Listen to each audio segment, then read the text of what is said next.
judge.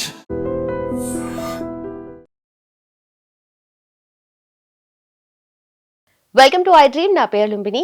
స్వామియే శరణమయ్యప్ప. అయ్యప్ప భక్తులు అయ్యప్ప మాల ధరించినప్పుడు ఎలాంటి పద్ధతులు పాటించాలి, ఎలాంటి నియమాలతో ఉండాలి, ఈరోజు మనం మాట్లాడదాం.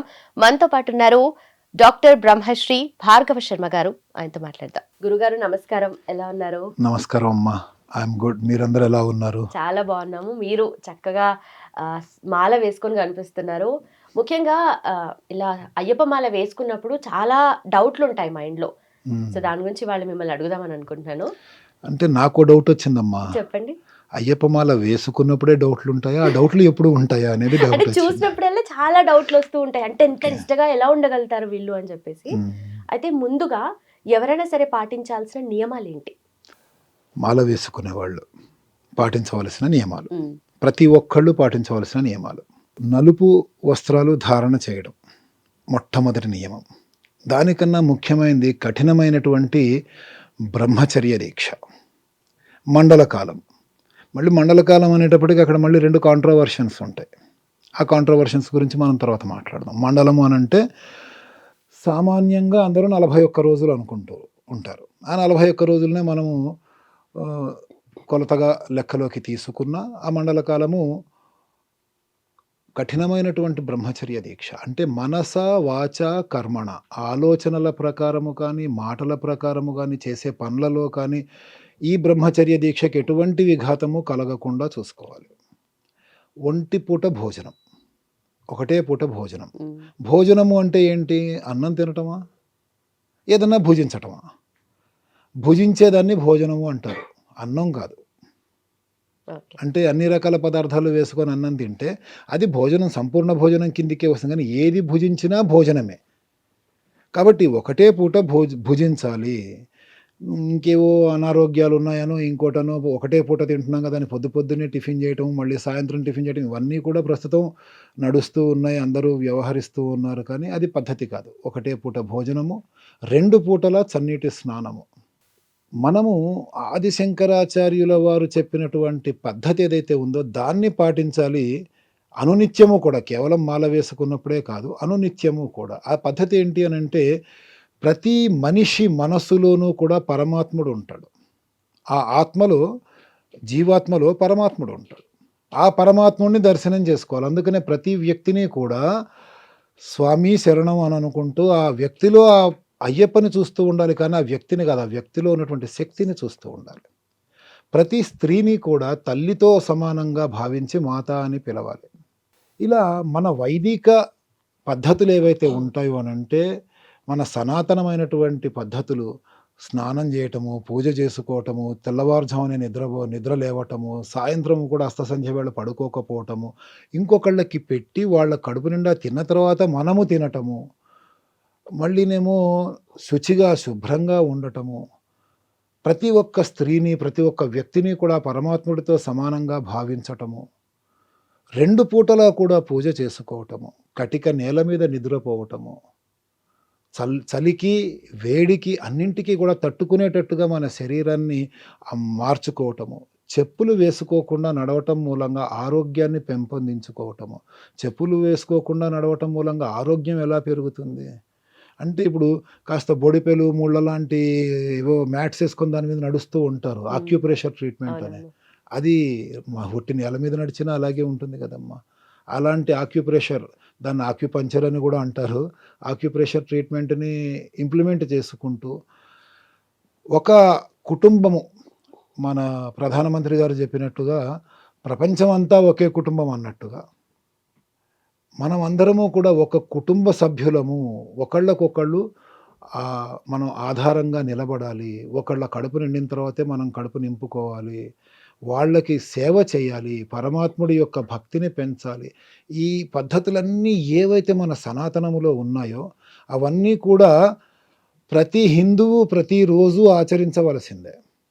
అవన్నీ ఆచరిస్తూ ఉంటే కఠినమైనటువంటి పద్ధతులు కాదమ్మా ఇవి. కష్టపడి చేసేటువంటి పద్ధతిగా ఉండదు అయ్యప్ప దీక్ష. చాలా ఇష్టపడి చేసేటువంటి పద్ధతిగా ఉంటుంది. మంచి ఫలితాన్ని ఇస్తుంది. ఇవన్నీ మన పూర్వీకులు అనునిత్యం, అంటే 365 డేస్ ప్రతి సంవత్సరము, వారానికి 7 రోజులు రోజుకి 24 గంటలు ఆచరిస్తూ ఉన్నటువంటి వాళ్ళే ఒకానొకప్పుడు.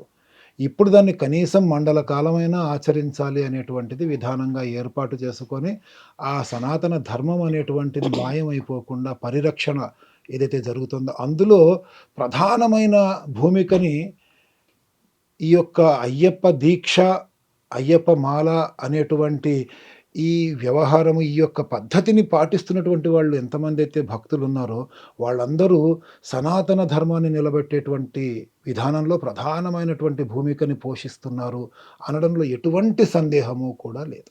అలాగే గురుగారు.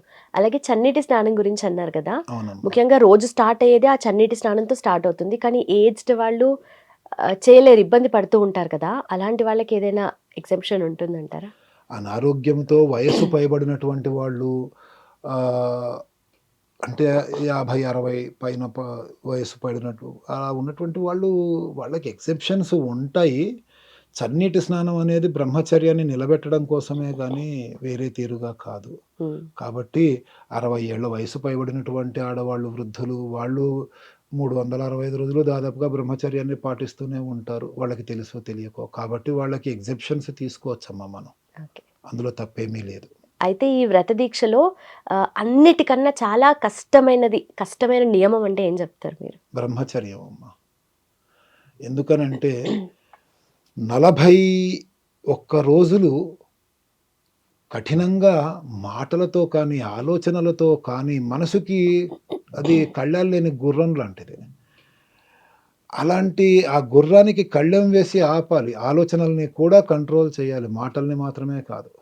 కాబట్టి 41 రోజుల్లో 4 సెకండ్ల పాటు అయినా సరే ఈ మనిషి తనలో ఉన్నటువంటి ఒక మర్కట పద్ధతి ఏదైతే ఉంటుందో, అంటే కోతి అరిలాగా ఆలోచనలు, నిలకడలేని ఆలోచనలు ఉంటాయి గదా! ఆ ఆలోచనలకి లోబడ్డాడు అనంటే బ్రహ్మచర్య దీక్ష నాశనం అయిపోయినట్టే. కాబట్టి ఇందులో అత్యంత కఠినమైనటువంటిది, ప్రధానమైనటువంటిది బ్రహ్మచర్యమే. ఈ నల్ల బట్టలు వేసుకోవటం, ఒంటిపూట భోజనం చేయటం, నేల మీద పడుకోవటం, గడ్డం గీసుకోకపోవటం, తలకి క్షురకర్మ అంటారు. ఇది చేసుకోకపోవటం. ఇదేంటి మసాలా ద్రవ్యాలు వాడకపోవటము, తినేటువంటి భోజనములో ఉల్లిపాయలు తినకపోవటము, ఇవన్నీ కూడా కేవలం బ్రహ్మచర్యాన్ని నిలబెట్టుకోవటం కోసము, ఆలోచనల్ని కూడా దూరం చేయటం కోసము మాత్రమే ఈ పద్ధతులన్నింటినీ కూడా ఆచరించొస్తూ ఉంటాం అన్నమాట. ఓకే. అలాగే మీరు వ్రత దీక్షలో ఉన్నారు. ఇప్పుడు కుటుంబం కానీ, సమాజం కానీ వాళ్ళ ప్రవర్తన కూడా తనకు తగ్గట్టుగా ఉంటేనే మీరు కూడా ప్రశాంతంగా ఉండగలుగుతారు. ఆ పద్ధతులన్నీ పాటించగలుగుతారు గదా! అయితే కుటుంబం గానీ, సమాజం గానీ ఎలా ప్రవర్తించాలంటారు ఈ టైంలో? కుటుంబము, సమాజము ఎప్పుడైనా ఒకే తీరుగా ప్రవర్తించాలమ్మా. ఇతను గూడా కుటుంబము ఎడల అదే విధంగా ప్రవర్తించాలి. కుటుంబం అయితే పొరపాటున గూడా తమ కుటుంబ సభ్యుడు అయ్యప్ప దీక్ష తీసుకున్నప్పుడు, ఆ అయ్యప్ప దీక్ష లేదా ఇలాంటి నియమాలు దెబ్బతినాలి అనేటట్లుగా అయితే కుటుంబం ఎలాగూ ప్రవర్తించదు. ఇంకా సమాజం. సమాజంలో నానా రకాలైనటువంటి వాళ్ళుంటారు. మన మతాన్ని గౌరవించేవాళ్ళు గానీ, ఈ యొక్క పద్ధతుల్ని విమర్శించేవాళ్ళు గానీ, ఇందులో ఏముందని జెప్పేసి ఆటంకపరచడానికి ప్రయత్నించేటువంటి వాళ్ళు గానీ ఎంతోమంది ఉంటారు. వాళ్ళందరూ కూడా ఇతనికి, అంటే ఈ దీక్ష పాటిస్తున్నటువంటి వ్యక్తికి తగ్గట్టుగానే ఉండాలి అంటే కష్టం. అందరూ కూడా ఇతనికి అనుకూలంగా ఎందుకుంటారు? కాబట్టి ఇతను ఆ పరిస్థితులకు అనుకూలంగా ఇతను తనని తాను మార్చుకొని ఏ విషయాలకి దూరంగా ఉండాలి, ఏ విషయాలని పట్టించుకోవాలి, ఏ విషయాలలో తాను ముఖ్యంగా దూరిపోయి ప్రవర్తించాలి, ఇవన్నీ కూడా ఆలోచించుకోవాలి. అయితే ఇక్కడ మీరడిగినటువంటి ప్రశ్నలో నేను చాలా కాలం నుంచి, అంటే నేనైతే గత 3.5, 4 దశాబ్దాలుగా మాల వేసుకుంటున్నాను. అప్పటినుంచి ఇప్పటిదాకా కూడా చూస్తున్నటువంటి విధానం ఏంటంటే ఎలా ఉందంటేనమ్మా, మాల వేసుకున్నాను కాబట్టి నాకు కోపం రాకూడదు. మాల వేసుకున్నాను కాబట్టి ఎదుటి వాళ్ళు ఏం చేసినా నేను భరించాలి. మాల వేసుకున్నాను కాబట్టి నేను ఎవరిని ఏమీ అనకూడదు. అంటే మొత్తం చీము నెత్తురు చనిపోయినటువంటి వ్యక్తిగా నేను బ్రతకాలి అనేటువంటిది క్రియేట్ చేసింది సమాజం అంతా. ఓకే. నేను ఎంతో కాలం నుంచి ఎంతో మందికి చెప్తున్నటువంటి మాట, నేను అయ్యప్ప భక్తుడిని. అయ్యప్ప దీక్ష చేస్తున్నాను. అయ్యప్ప జన్మ రహస్యం ఏంటి? ఆయన ఎందుకోసము ఈ యొక్క భూమి మీద ఆయన అవతరించడం జరిగింది? మహిషి అనేటువంటి ఒక రాక్షసిని చంపటం కోసం. మహిషి అంటే దాని లక్షణాలేంటి? మహిషము అంటే ఎద్దు, దున్నపోతు అంతే కదమ్మా. ఉమ్, అంటే ఒక ఎద్దు ఎటువంటి ఆలోచనలు లేకుండా మిగతా జనాలను అందరినీ కూడా ఈ సర్వమానవాళికి ఏ విధమైనటువంటి ఇబ్బందులు కలిగిస్తూ ఉంటుందో, అలాంటి ఇబ్బందుల్ని కలిగిస్తూ సనాతనమైనటువంటి ధర్మాన్ని నాశనం చేసేటువంటి లక్షణాలు కలిగినటువంటి ఒక మహిషి అనేటువంటి రాక్షసిని నిర్మూలించటము కోసము మన హైందవ ధర్మంలో స్త్రీ హత్య మహాపాతకం. స్త్రీ హత్య అయినా కూడా దాన్ని చంపి ధర్మాన్ని నిలబెట్టాలి అనేటువంటి సంకల్పంతో అయ్యప్ప ఈ యొక్క భూమి మీద అవతరించటం జరిగింది. కాబట్టి నా ధర్మాన్ని గౌరవించేటువంటి వాళ్ళు, నా ధర్మాన్ని విమర్శించకుండా నా పని నన్ను చేసుకొనివ్వడం ఏదైతే ఉందో అంతవరకు ఓకే. కానీ నన్ను విమర్శిస్తూ, నా ధర్మాన్ని విమర్శిస్తూ, నేను ఆచరిస్తున్నటువంటి నా యొక్క పద్ధతులని ఆటంకపరచడానికి ప్రయత్నిస్తున్నటువంటి ఏ శక్తి అయినా సరే, అది హైందవ ధర్మాన్ని పాటించే వాళ్ళు కావచ్చు, వేరే ధర్మాలని పాటించేటువంటి వాళ్ళు కావచ్చు, వాళ్ళందరూ కూడా నా దృష్టిలో మహిషితో సమానం. మహిషి అనే రాక్షసితో సమానం. ఎదుర్కోవాల్సినటువంటి అవసరం ఉంది. కాబట్టి ఒక అయ్యప్పకి పరిపూర్ణమైనటువంటి నిజమైనటువంటి భక్తుడిగా, ఆయన యొక్క శిష్యుడిగా, ఆయన యొక్క సైనికుడిగా నా ధర్మాన్ని నిలబెట్టడం, నా ధర్మాన్ని కాపాడటం నా వంతు బాధ్యత. కాబట్టి అయ్యప్ప దీక్షలో ఉన్న ధర్మానికి ఇబ్బంది కలుగుతుంది అనుకున్నప్పుడు నేను ఆయుధము ధరించక తప్పదు. అప్పటిదాకా మనము శాంతంగానే ఉందాం. కానీ మన శాంతం అనేటువంటిది మన యొక్క చేతగానితనంగా తీసుకొని మనల్ని ఇంకా తొక్కేయాలని ప్రయత్నిస్తూ ఉంటే మాత్రం తిరగబడక తప్పదు అనేటువంటి భావననే నేను అందరికీ చెప్తూ ఉన్నాను. అనుకోకుండా మొన్న ఈ మధ్యనే మన రాజకీయ నాయకుల్లో కూడా ప్రతిపక్ష నాయకుడు కావచ్చు కేంద్రంలో, ఆయన కూడా పార్లమెంటులో శివుణ్ణి చూపించి అభయహస్తం చూపిస్తాడు అని అన్నారు. కానీ ఆ పక్కన శూలం కూడా ఉంది. సాధ్యమైనంత వరకు శాంతంగానే అభయహస్తం చూపిస్తూనే ఉంటారు మన దేవుళ్ళందరూ. ధర్మానికి విఘాతం కలిగేటప్పుడు మాత్రమే ఆయుధాలని తీసుకొని అంతం చేసేటువంటి ప్రయత్నం కూడా చేస్తూ ఉంటారు. ఆ దేవుడి దగ్గర నుండి నేర్చుకోవాల్సింది మనము అది. అంతేనమ్మా. ఓకే.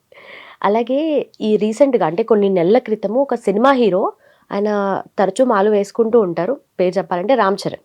సో తను ఎప్పుడు మాల వేసుకుంటూ ఉంటారు. అయితే ఒక పనిలో భాగంగా వెళ్ళారు, వెళ్ళారనమాట. దర్గాకి వెళ్ళి అక్కడ వెళ్ళిన తర్వాత చాలామంది డిఫరెంట్ ఆర్గ్యుమెంట్స్ తీసుకొచ్చారు. అలా వెళ్ళొచ్చా, మాల వేసుకున్నాడు అని చెప్పేసి. పాజిటివ్గా రియాక్ట్ అయిన వాళ్ళు కూడా ఉన్నారు. కానీ ధర్మం ప్రకారం ఇది ఎలా చేయాలంటారు? చాలా విశేషమైనటువంటి ప్రశ్న, చాలా కాంట్రావర్షన్స్తో కూడుకున్నటువంటి ప్రశ్న అడిగారమ్మా మీరు. మొన్నటిదాకా ఒక 4-5 ఏళ్ల కిందటి వరకు, ఒక దశాబ్దం అనుకున్నాం, 10 ఏళ్ల కిందటి వరకు మాల వేసుకున్న ప్రతి ఒక్కళ్ళు కూడా దర్గాకి వెళ్ళేవాళ్ళు. ఓకే.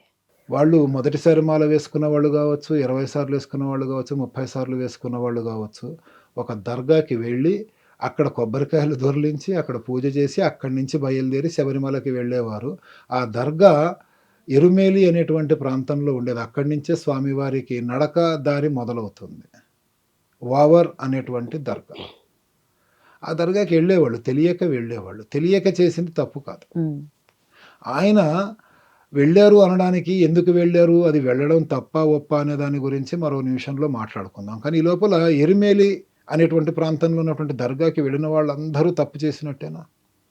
తెలియక వెళ్ళిన వాళ్ళు తెలిసి వెడుతున్నారు అని అంటే అది తప్పు. తెలియక చేస్తే పొరపాటు, పొరపాటుకి క్షమ ఉంటుంది కానీ తప్పుకి క్షమ ఉండదమ్మా. ఇప్పుడు చాలామంది మారారు. ఆ ఎరుమేలి అనేటువంటి ప్రాంతానికి వెడుతున్నారు, అక్కడ కిరాత శాస్త్రాన్ని ధర్మశాస్త్రాకి దండం పెట్టుకొని వెడుతున్నారు కానీ దర్గాకి వెళ్ళట్లేదు. ఆ వావర్ స్వామి దర్గా అనేది ఉంటుంది, అక్కడ వెళ్ళటం మానేశారు చాలామంది. అయినా కూడా వెడుతూనే ఉన్నారు. 1% వెళ్ళినా కొన్ని లక్షల మంది వెడుతున్నట్టే లెక్క. ఇంకా వాళ్ళు తెలియకనే వెడుతున్నారు. వాళ్ళలో కూడా మార్పు అనేది వస్తుంది. ఈ పద్ధతి ఎలా వచ్చింది అనే దాని గురించి మనం తర్వాత, అసలు ఎరిమేలి దర్గాకి ఎందుకు వెళ్ళటం మొదలైంది అనే దాని గురించి నెక్స్ట్ క్వశ్చన్లో మనం మాట్లాడుకుందాం. ఇప్పుడు రామ్ చరణ్ గారి గురించి మాట్లాడదాం. ఆయన వృత్తిరీత్యా సినిమా హీరో. ఈ దర్గాకి వెళ్ళటం తప్పు అని మాట్లాడినటువంటి వాళ్ళందరూ కూడా, ఆయన మరి అయ్యప్ప దీక్షలో వృత్తిపరంగా ఆయన సినిమా ఏవైతే డేట్స్ ఇస్తారో హీరోగా, ఆ డేట్లకి సంబంధించి ఆయన షూట్ చేసేటప్పుడు అప్పుడు గడ్డం తీసేసేయాలి. మరి ఆయన క్షవరం చేసుకుంటారు, షేవింగ్ చేసుకుంటారు. అది తప్పుగా కనిపించట్లేదా? దాని గురించి ఎందుకు మాట్లాడలా? అది చూడరు కదా జనాలు, చూసిందే మాట్లాడతారు కదా. ఆయన పర్సనల్గా ఆయన మాలలో ఉండి ఇరుముడి కట్టుకొని వెడుతుంటే పెరిగిన గడ్డం కనిపించదు కదా అమ్మ, అప్పుడైనా మాట్లాడాలి కదా.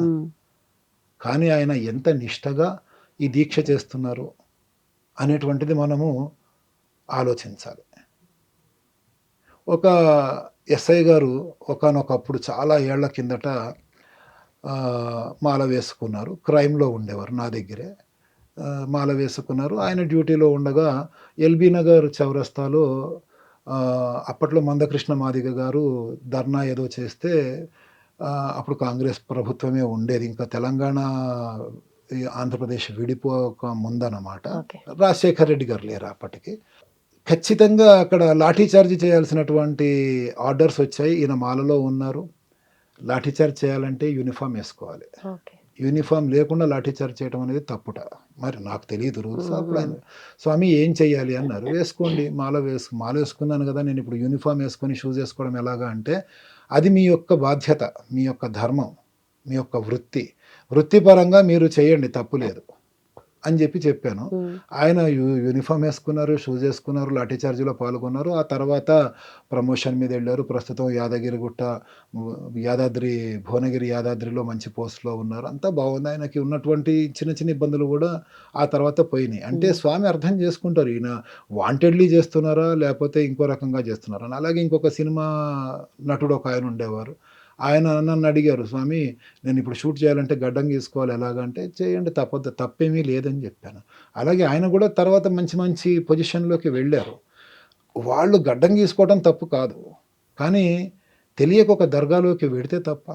ఆయన దాన్నేమంటారంటే ప్రజా ప్రజలలో విశేషమైనటువంటి గౌరవాభిమానాలు పొందినటువంటి వ్యక్తి, ప్రజల్లో గుర్తింపు పొందినటువంటి వ్యక్తి కాబట్టి, ఆయనని ఒక వస్తువుగా తీసుకొని, ఆయనను ఒక స్పెసిమెన్‌గా తీసుకొని ప్రజల యొక్క మనోభావాలతో ఆటలాడుకున్నటువంటి విధానాన్ని తీసుకొచ్చారు. హ్మ్. అసలు యాక్చువల్‌గా అంత సీన్ చేయాల్సిన అవసరం గూడా ఏమీ లేదు. శవాలు ముందర నుంచి పోతే స్నానం చెయ్యాలి. శ్మశానంలోకి వెళ్ళకూడదు. దర్గా అనేది కూడా ఒక రకంగా శ్మశానమే. ఆ తర్వాత దానికి తగిన పరిహారం చేసుకున్నారేమో ఆయన. అందుకనే ఇంకా హ్యాపీగా ఉన్నారు.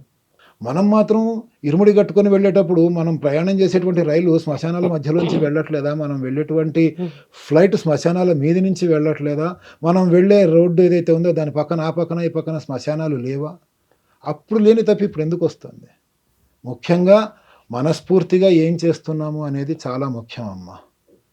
ఆయన దీక్షా నియమాలని ఆయనకి తగినట్టుగా, ఆయనకి సాధ్యమైనంత వరకు పూర్తిగా పాటించారు. ఆ తర్వాత మళ్ళీ ఆయన ఎక్కడ ఏ దర్గాకి వెళ్ళలేదు. ఆ ఒక్కసారే వెళ్లారు. అంతకుముందు ఏ దర్గాలకి దేనికి ఆయన వెళ్ళలేదు. కాబట్టి ఒకసారి భగవంతుడు గూడా క్షమిస్తాడట. మనమందరము గూడా క్షమించాలి. ఇంకా ఆ విషయాలను గూడా మనం ప్రతిసారి ప్రస్తావిస్తూ ఆయనకి ఇబ్బంది లేకుండానే చూడాలి. ఎందుకంటే ఆయన కూడా సమాజంలో ఒక మంచి బాధ్యతాయుతమైనటువంటి స్థాయిలో ఉన్నారు. అండ్ అల్లరి చిల్లర అడ్వర్టైజ్‌మెంట్లు అవి చేసి యువతని తప్పుదారి పట్టించేటువంటి దాంట్లో లేరు ఆయన.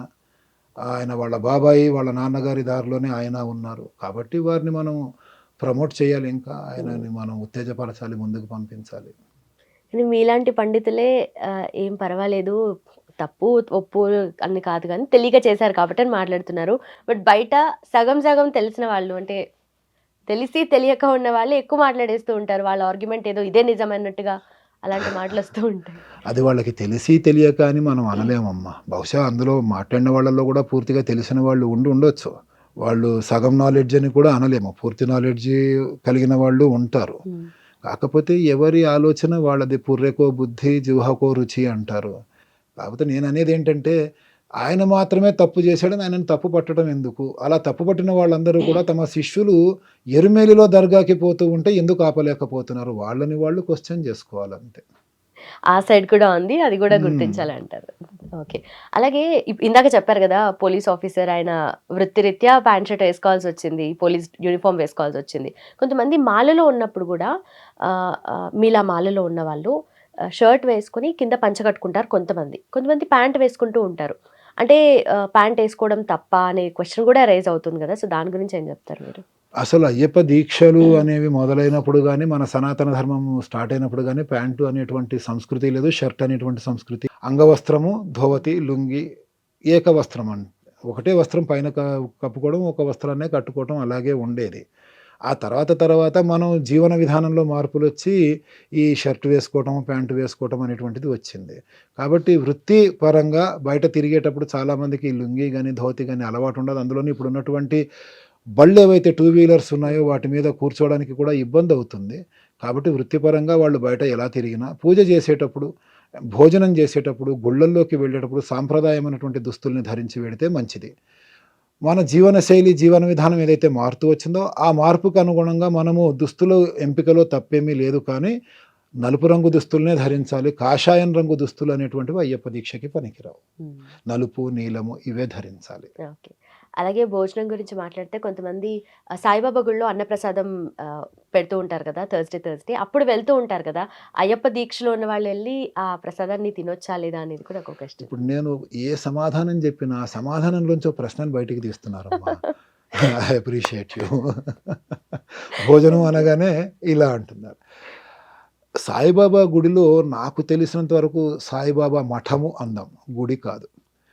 గుడి, దేవాలయం అనేది దేవునితో మన యొక్క ఆ పరమాత్ముడితో ఈ జీవాత్మ లయము అంటే కలిసేటువంటి ప్రాంతాన్ని దేవాలయము అంటాం. అయితే అవి దేవుడికి అంటే కంటికి కనిపించినటువంటి శక్తి ఏదైతే ఉంటుందో మంత్ర, తంత్ర, యంత్ర విధానముతో ప్రతిష్ఠ చేయబడినటువంటి ప్రాంతాన్ని దేవాలయము అనాలి. ఇంకా సాయిబాబా ఒకటి, రాఘవేంద్ర స్వామి. రాఘవేంద్ర స్వామి గుడి అంటారా మీరెప్పుడైనా? మఠం. మఠము అనే అంటారు. వీరబ్రహ్మేంద్ర స్వామి మఠము అంటారు. అంటే ఒక వ్యక్తిగా జన్మించి ఒక వ్యక్తిగా ఆ యొక్క జీవనాన్ని పూర్తి చేసి సమాధి పొందినటువంటి యోగులు వాళ్ళు అయితే మఠము అని అనాలి కానీ గుడి అనకూడదు. ఇక్కడ సాయి అనేటువంటిది కూడా మఠమే కానీ గుడి, దేవాలయం అనడం చాలా తప్పు అవుతుంది. కాబట్టి ఇక్కడ సాయినాథ, నాథుడు అనంటే ఆయన కాపాడేవాడు అని అనుకుంటారు. కాబట్టి ఆయన గురించి మాట్లాడితే రోజుకి 5 సార్లు హారతులు అవుతాయి సాయిబాబా గుళ్ళో, మఠములో. ఉదయం 5 గంటలకి, 7 గంటలకి, మధ్యాహ్నం 12, 1 గంట మధ్యలో, సాయంత్రం 5, 6 మధ్యలో, రాత్రి 9, 10 మధ్యలో. టోటల్గా ఎన్నిసార్లు హారతులు అవుతాయి? 5 సార్లు. మన దేవాలయాలు కానీ మన దేవుళ్ళకి కానీ ఎవరికైనా ఇన్నిసార్లు హారతులు ఇవ్వాలి, ఈ సమయాల్లో ఇవ్వాలనేటువంటి నియమం ఏదన్నా ఉందా? ఇప్పటి వరకు ఏ దేవుడికైనా మీరు విన్నారా ఈ సమయానికే ఇవ్వాలి హారతి అని? తిరుమల తిరుపతి దేవస్థానంలో అలాంటి నియమం ఏదైనా ఉందా ఈ సమయానికి ప్రతిరోజు హారతులు ఇవ్వాలి అని? ప్రార్థన, హారతి అంటే ప్రార్థన ఇవ్వాలి, ఏం లేదు కదా. కేవలం ఒక మతంలో ఉంది 5 సార్లు ప్రార్థన చేసేటువంటిదే.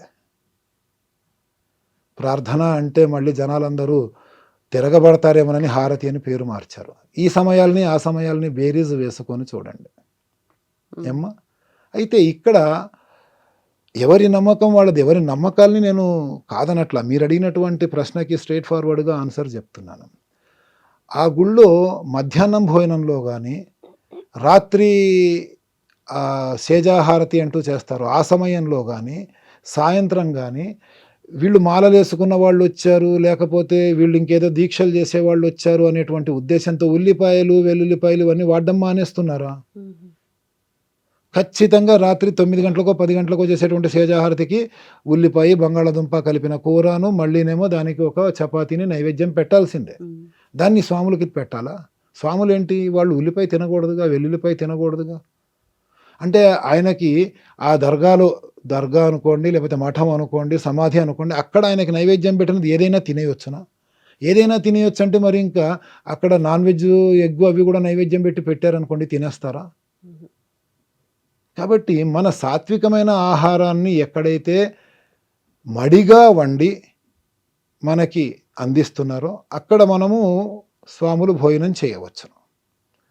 మడిగా వండి అనేటువంటి మాట ఎందుకు అంటున్నానంటేనమ్మా, ఇప్పుడు ఒక ఆచారంగా అయ్యప్ప స్వామి మాల వేసుకున్న వాళ్ళందరూ ఏం చేస్తున్నారంటే ఓ 10 మందో 5 మందో విడిగా ఒక దగ్గర ఒక పీఠం పెట్టుకొని పూజ చేసుకుంటున్నారు.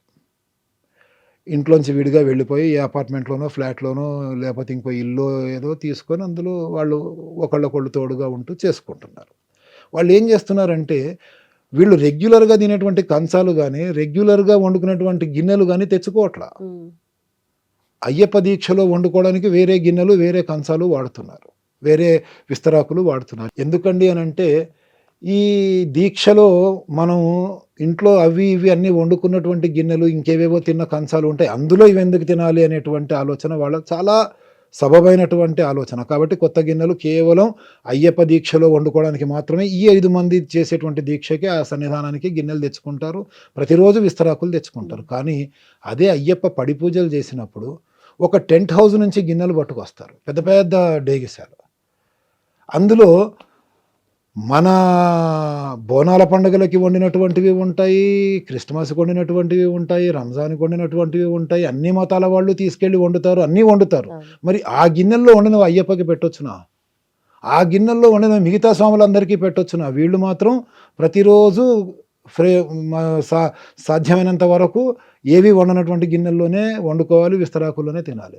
కానీ మిగతా స్వాముల వాళ్ళందరి దీక్షని పాడు చేస్తారెందుకు వీళ్ళు? కాబట్టి అలా కాకుండా ఒక దేవాలయానికి వెళ్ళి, మన ఊళ్ళో దేవాలయం ఉంది. ఆ దేవాలయంలో ప్రతిసారి చేసేటువంటి ఉత్సవాలకి గిన్నెలు అవి కొని పెడతారు. ఆ గిన్నెలని మనం పట్టుకొచ్చి అయ్యప్ప పూజకి వాడుకొని మళ్ళా సరిగ్గా తోమిద్దాం. ఈ టెంట్ హౌస్‌లకి ఇచ్చే డబ్బులేవో ఆ దేవాలయానికి ఇద్దాం. ఉమ్. ఓ ₹4 దేవాలయానికి వస్తాయి గదా! అలా చేయకూడదు మళ్ళీ.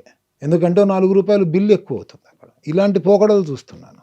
కాబట్టి మడిగా వండించి అటు ఇటు కాకుండా, అంటే ఎక్కడ పడితే అక్కడ కాకుండా, మనం తినేటువంటి పదార్థాలని పెడుతున్నారా లేదా అనేది మనము చూసుకొని భోజనం చేయటం మంచిది. 40 రోజుల పాటు మండల కాలము కూడా దీక్షలో మనకి పద్ధతులు ఎందుకు పెట్టారు అనంటే మనమే వండుకోవాలి అవి అని. వంట నేర్చుకుంటామమ్మా. ఉమ్. కనీసం పప్పు కూర వండుకోవడమైనా నేర్చుకుంటాం. ఇంట్లో భార్యా పిల్లలకు అనారోగ్యం చేసినప్పుడు వాళ్ళు లేవలేని పరిస్థితుల్లోనో ఏ హోటల్ నుంచో పట్టుకొచ్చి ఏ స్విగ్గీలోనో ఆర్డర్ పెట్టకుండా ప్రేమగా వండి పెడతాం. ఆ ప్రేమగా వండి పెట్టేటప్పటికి అనారోగ్యంతో పడుకున్నటువంటి భార్య, నా భర్త నా కోసం ప్రేమగా వండి పెట్టాడని సగం రోగం తగ్గిపోతుంది. ఇంట్లో వాతావరణాన్ని అనుకూలంగా మంచిగా మార్చుకోవడం కోసం ఈ పద్ధతులన్నీ ఉన్నాయి. కాబట్టి బయట ఈ మీరు అన్నట్టుగా ఎక్కడ పడితే అక్కడ తినటం అనేటువంటిది మంచిది కాదు. మనకి తగినటువంటి ప్రాంతమా, మనకి తగినటువంటి భోజనము, మన పద్ధతికి తగినటువంటి భోజనము పద్ధతి ప్రకారంగా పెడుతున్నారా లేదా అని చూసుకోవటం, అలా చూసుకొని తినటం మంచిది మొదటి విషయం. రెండవది అన్నదానం. సాయిబాబా గుడిలోనే అన్నదానం అనుకుందాం. అన్నదానము దానం ఎవరికి చేయాలి? ఎవరికైతే లేదో వాళ్ళకి దానం చేయాలి. ముందు వాళ్ళని తిననివ్వండి. ఆ తర్వాత ఉన్నవాళ్ళు వెళ్ళి తినండి మిగిలితే. నా ఇంట్లో అన్నం ఉంది, నేను ఎందుకెళ్ళి బయట తినాలి? నా ఇంట్లో వండుకొని నేను తినాలి.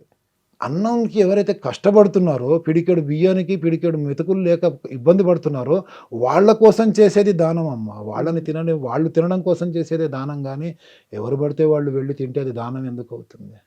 బంధువుల్ని మిత్రుల్ని పిలుచుకొని చేస్తే అన్నదానం ఎందుకు అవుతుంది? సంతర్పణ అవుతుంది.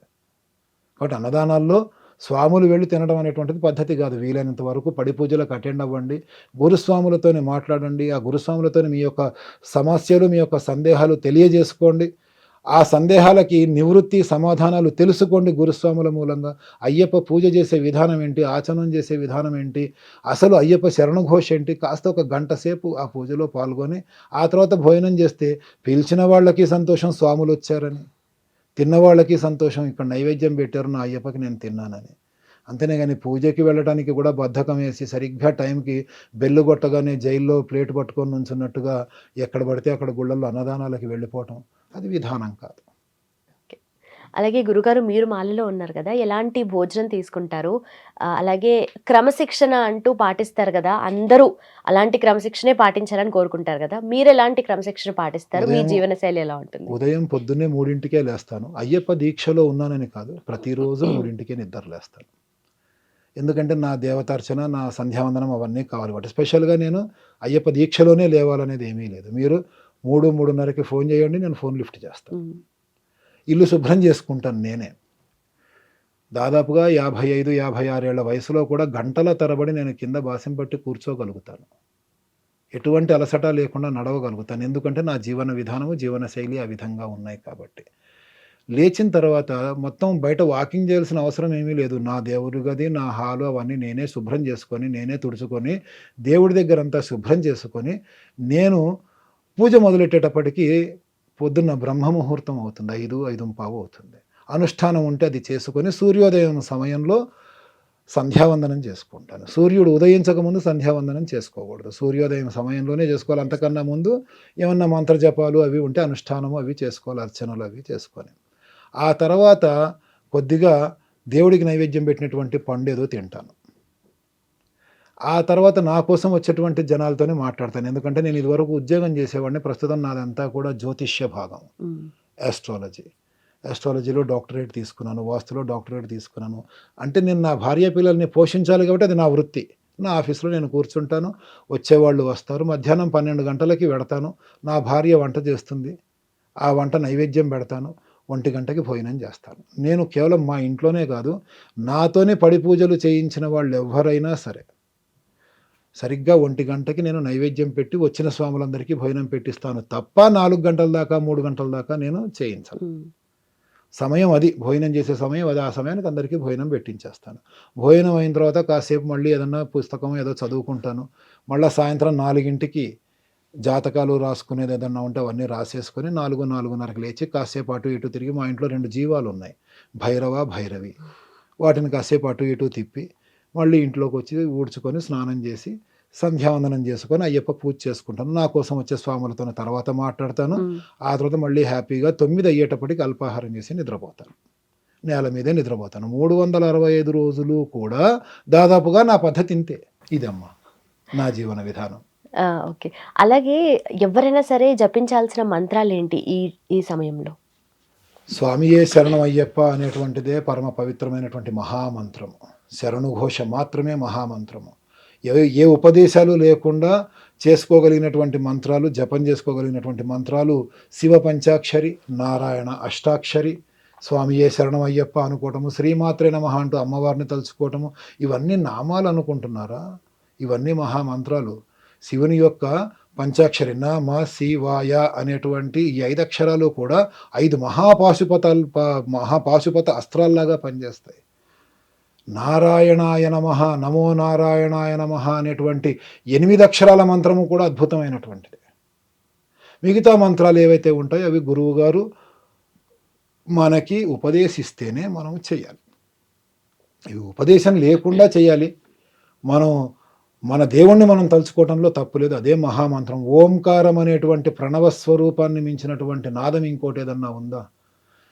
మొత్తం 5 కుండలినులు ఏవైతే ఉంటాయో వాటిని ఉత్తేజపరిచేటువంటి ఓంకారం. నాసా వాళ్ళు కూడా అంతరిక్షంలో ఓంకారం వినిపిస్తుందని చెప్పేసి మనకి కన్ఫర్మ్ చేశారు. అలాంటి ఓం అనేటువంటిది శ్వాసని నియంత్రిస్తూ చేసేటువంటి ఆ మంత్రాన్ని మించిన మంత్రం ఇంకోటి ఏది ఉంది? అన్నీ వదిలేసి ఏదో దూరపు కొండలు నునుపు అంటే ఎక్కడికో పరిగెడుతూ ఉంటాం కానీ ఇవి చేసుకుంటూ ఉంటే సరిపోతుంది. అలాగే గురువుగారు శబరిమల మనకు పర్వత యాత్ర చేసే టైంలో చాలా కష్టంగా అనిపిస్తూ ఉండొచ్చు. అలాగే ఆధ్యాత్మికంగా దీనికి ఉన్న అర్థం గురించి ఒకసారి తెలియజేస్తారా?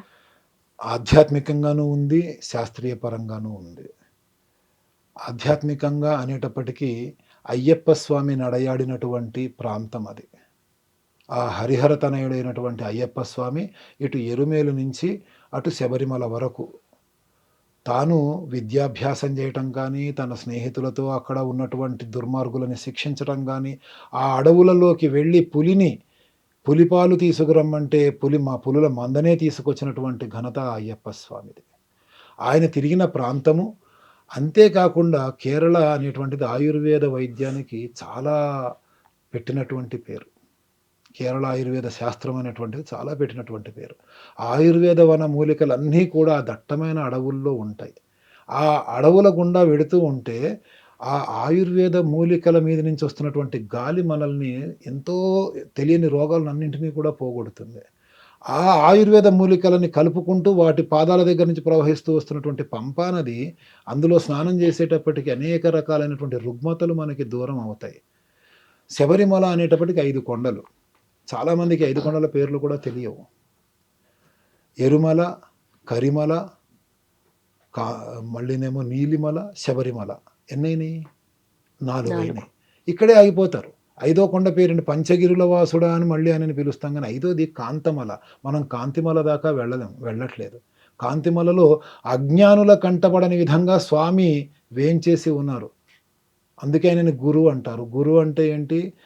అజ్ఞానం అనే చీకట్లోంచి జ్ఞానం అనే వెలుతురులోకి తీసుకెళ్ళగలిగేటువంటి శక్తి కలిగినటువంటి వ్యక్తిని గురువు అంటారు.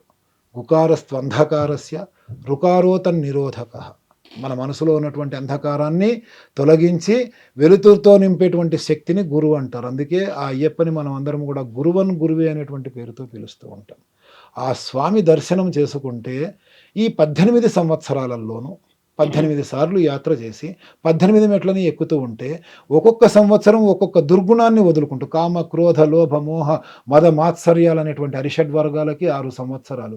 ఈ విధంగా మొత్తం ప్రతి మనిషి శరీరములోనూ ప్రతి మనిషి ఆలోచనల్లోనూ 18 రకాల దుర్గుణాలు ఉంటాయమ్మ.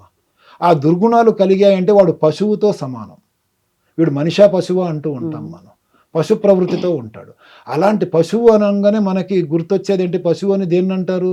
దున్నపోతుని, ఎద్దుని అంటారు. ఎద్దులాగా పెరిగావు, దున్నపోతులాగా పెరిగావు అంటారు చూసారా? ఆ లక్షణాలన్నీ కూడా సంవత్సరానికి ఒకటి చొప్పున వదులుకుంటూ ఆ అడవుల్లో ప్రయాణం చేసి ఆ 18 మెట్లని ఎక్కుతూ ఉంటే 18వ సంవత్సరానికి 18 దుర్గుణాలని అంటే పశు ప్రవృత్తిని మనం వదిలేస్తే మనిషి అనేవాడు ఆ యొక్క పశు ప్రవృత్తిని వదిలేసి సాక్షాత్తు తాను అయ్యప్పగా మారుతాడు. అందుకే 18 మెట్ల మీద గోపురం దగ్గర మనకి కనిపిస్తూ ఉంటుంది తత్వం అసి అని. తత్వం అసి అనే పేరు కనిపిస్తూ ఉంటుంది. తత్వం అసి అంటే ఏంటి? అది నువ్వే. సంస్కృతంలో తత్వం అసి, ఏది నువ్వే? ఎవరినైతే సాధించడానికి, ఎవరినైతే చూడడానికి ఇంత కష్టపడి ఇంత సాధన చేసి వచ్చావో ఆయన అక్కడ లేడు, ఇక్కడ నీలోనే ఉన్నాడు, అది నువ్వే అని చెప్పి చెప్పటం. తత్వమసి అంటేనే నువ్వే అయ్యప్పవి. 18 సంవత్సరాలు యాత్ర చేసి 18 దుర్గుణాలని వదిలిపెట్టుకుంటే ప్రతి మనిషి కూడా పశు ప్రవృత్తిలోంచి బయటికి వచ్చి తాను అయ్యప్పగా మారుతాడు అనేటువంటిది ఇక్కడ ఈ అడవుల్లో వనయాత్రలో ఉండేటువంటి ఆధ్యాత్మికత, అలాగే ఆరోగ్యానికి ఆయుర్వేదానికి సంబంధించినటువంటి శాస్త్రపరంగా మనకు ఉండేటువంటి ఆరోగ్యపరంగా ఉండేటువంటి లక్షణాలు ఇవన్నీ కూడా 40 రోజుల పాటు మనం చేసేటువంటి దీక్షలో మొత్తం మానవాళిని కూడా ఒక కుటుంబముగా భావిస్తూ పరాయి స్త్రీలని కూడా తల్లితో సమానంగా భావించేటువంటి ఆ యొక్క దాన్ని పెంచుకుంటూ ఉండడం, ఆలోచనని పెంచుకుంటూ ఉండడం ఎంత ఆనందకరమైనటువంటి భవిష్యత్తు ఒక్కసారి ఊహించుకోండి. కానీ కరెక్ట్గా అందరూ ఈ విధంగా చేయగలుగుతున్నారా?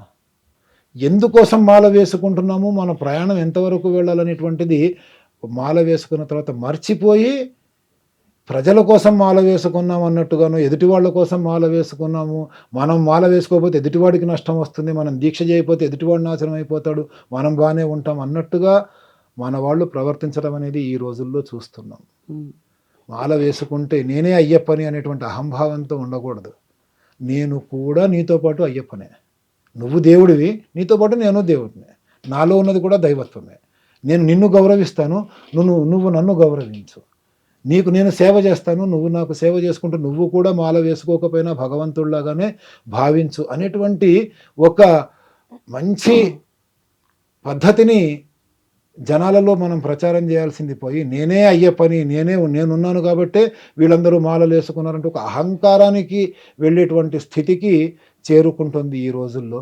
దీన్ని కూడా మనము ఏమీ అనలేము. ఎందుకనంటే బుద్ధి కర్మానుసారిణి. వాళ్ళ కర్మ ఆ విధంగా నాశనం అవ్వాలి, నాశనం అయ్యే పద్ధతిలోకి వెళ్ళాలి అని అనుకుంటే వాళ్ళ బుద్ధి అలాగే మారుతుంది. రావణాసురుడికి బుద్ధి వక్రించి వాడు చావుకి దగ్గర పడ్డాడు కాబట్టే ఆయన కర్మను అనుసరించి సీతాదేవిని ఎత్తుకెళ్ళటం జరిగింది.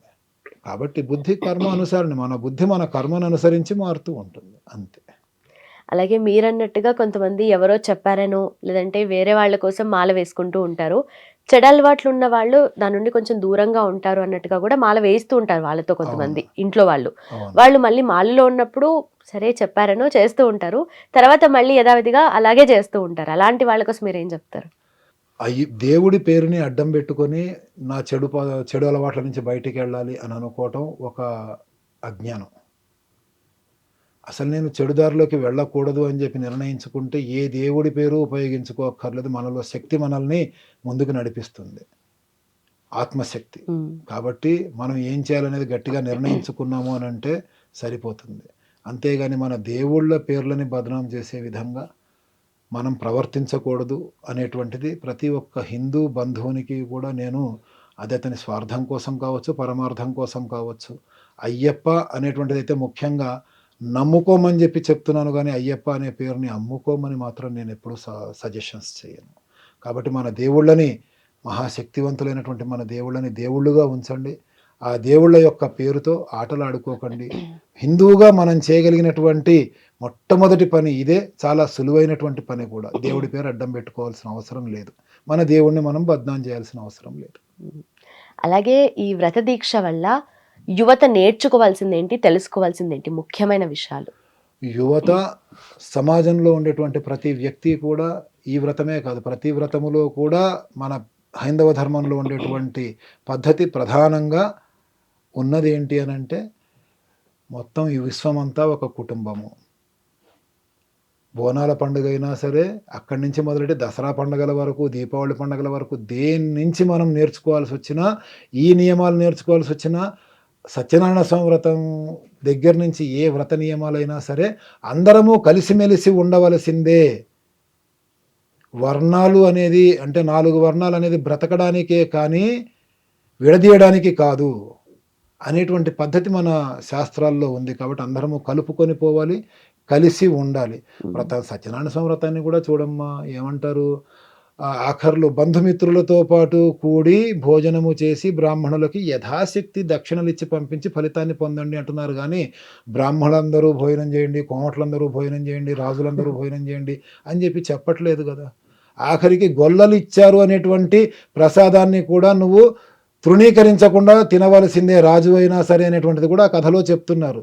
కానీ ఆ కథల్ని సరిగ్గా వినకుండా అందులో ఉండేటువంటి లోపాలని మాత్రమే మనము పట్టించుకుంటూ ఈ దేవుళ్ళ నుంచి మనల్ని దూరం చేయాలని అనుకునే వాళ్ళు ఏది ప్రచారం చేసినా సరే నిజమేనేమో, మన పద్ధతులన్నీ కూడా ఈ వర్ణాలన్నీ కూడా అంటరానితనాన్ని పెంచడానికే ఉన్నాయేమో అనేటువంటి ఒక భావనతో మన మతాలని మనమే తృణీకరించుకుంటున్నాము. అలా కాకుండా నేటి యువతకి, ఇంతకు ముందరి యువత అంటే ప్రస్తుతం ఉన్నటువంటి వెటరన్స్, వృద్ధులు అందరూ కూడా మన కథలలో, మన పురాణాలలో, మన ఇతిహాసాలలో ఉన్నటువంటి డెప్త్ని తెలుసుకోవాలంటే శ్రద్ధగా పంతుళ్ళు చెప్పేది విని దాని గురించి ఆలోచించి, ఇవాళటి తరానికి బాబు మన మతములో కన్నా మిగతా మతాల్లో లేనటువంటిది ఏమిటి మన మతములో అంటే అందరూ కలిసి ఉండడమే, కావాలంటే ఇందులో ఈ విధంగా ఉంటుంది చూడు అని చెప్పి తెలియచేయటం కోసమే.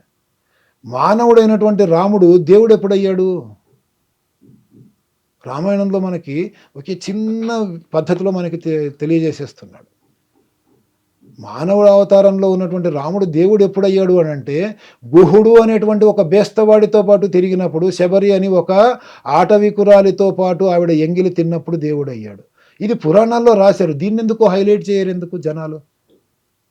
అంటరానితనాన్ని పెంచుతున్నాయి, వర్ణాలను పెంచుతున్నాయి అంటూ మన పద్ధతుల నుంచి మనల్ని దూరం చేసేటువంటి ప్రయత్నం చేస్తూ ఉంటే ఒక గొర్రెల మందలాగా అవతలి వాళ్ళు పనినటువంటి ఉచ్చులో మనము ఇరుక్కుపోతూ ఉంటాము. కాబట్టి నేటి యువతకి మంచి దారి చూపించాల్సినటువంటి బాధ్యత అంతకు ముందు తరానికి ఉంటుంది. వాళ్ళు కూడా తెలుసుకొని మన యువతకి తెలియజేసి సరి అయినటువంటి దారిలో వాళ్ళు నడుచుకునేటట్టుగా చేసి, ప్రపంచం అంతా ఒకే కుటుంబము, పక్కింటి వాళ్ళు వేరే నేను వేరే అని కాకుండా నా వాళ్ళందరూ ఒకటి, వీళ్ళందరి కోసము నేనున్నాను, నా కోసం వీళ్ళున్నారు అనేటువంటి ఒక సాంఘికమైనటువంటి భావనని పెంపొందించే విధంగా చేయాలి అనేటువంటిది ఈ నియమాలలో మనకి కనిపిస్తుంది.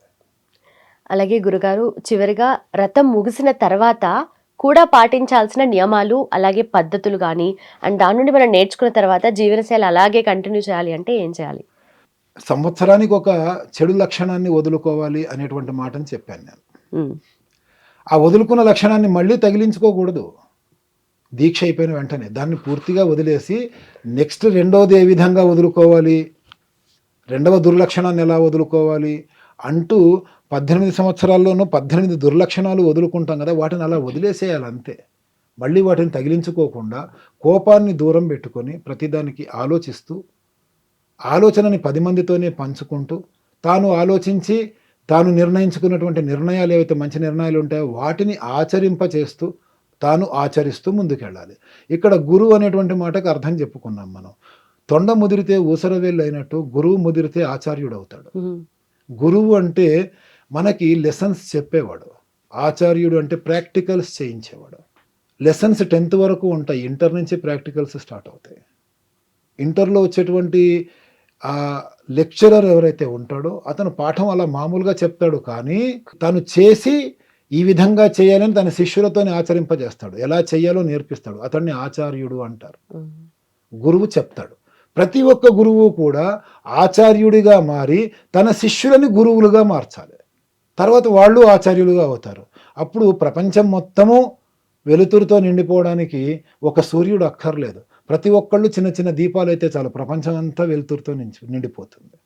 కాబట్టి మనం సూర్యులు అవ్వడానికి ప్రయత్నం చేయక్కర్లా, చుట్టూ ఉన్న నలుగురికి వెలుతురు చూపించేటువంటి చిన్న దీపాలం అయితే చాలు అని ప్రతి ఒక్కళ్ళు అనుకుంటే ప్రపంచం మొత్తము జ్యోతితో అఖండమైనటువంటి వెలుగుతో నిండిపోయి మన యొక్క ధర్మము, మన యొక్క విధానము తరతరాలుగా ఎలాగైతే ఇప్పటికీ ఉన్నాయో అలాగే ఎప్పటికీ నిలబడతాయి. అందుకు మనము కూడా సమిధలుగా కావాల్సిందే. కాబట్టి మనం వదిలిపెట్టినటువంటి చెడు లక్షణాలని మనం మళ్ళీ తగిలించుకోకుండా అవి మేము వదిలేసామనేటువంటి భావనతో, కాశీలో వదిలిపెట్టినటువంటి ఇష్టమైన ఆహార పదార్థంలాగా ఈ ఇష్టమో అనిష్టమో వీటిని వదిలేసుకుంటూ ముందుకు వెడుతూ ఉంటే ప్రతి ఒక్కళ్ళు కూడా భగవంతుడిలాగా మారతారమ్మా. ఇది ఈ యొక్క వ్రత నియమాలలో కానీ మన యొక్క జీవన శైలిలో కానీ మనకి తెలిసేటువంటి చాలా సూక్ష్మంగా ఉండేటువంటి మోక్షం అన్నమాట ఇది. అలాగే గురుగారు, ధన్యవాదాలు మీ సమయానికి, అలాగే మీ సందేశానికి. ధన్యవాదాలమ్మా. శివాయ గురవే నమః. దీన్ని తవ్వండి, తవ్వుతూనే శివలింగం. పరమాత్మకు జీవా సరే దాన్ని అట్లా కప్పేసేయండి, చూపించదండి. Krishna is there. మూర్తి పూజ కాదు, సాక్షాత్ బ్రజేంద్ర నందన భగవాన్ ఉన్నారు మూర్తిలో. ఏమీ ఆశించకుండా ఆరాధించే వాళ్ళు కూడా ఉన్నారా ప్రభుజీ? నిజమైన భక్తి అంటే మనకు తెలియదు కాబట్టి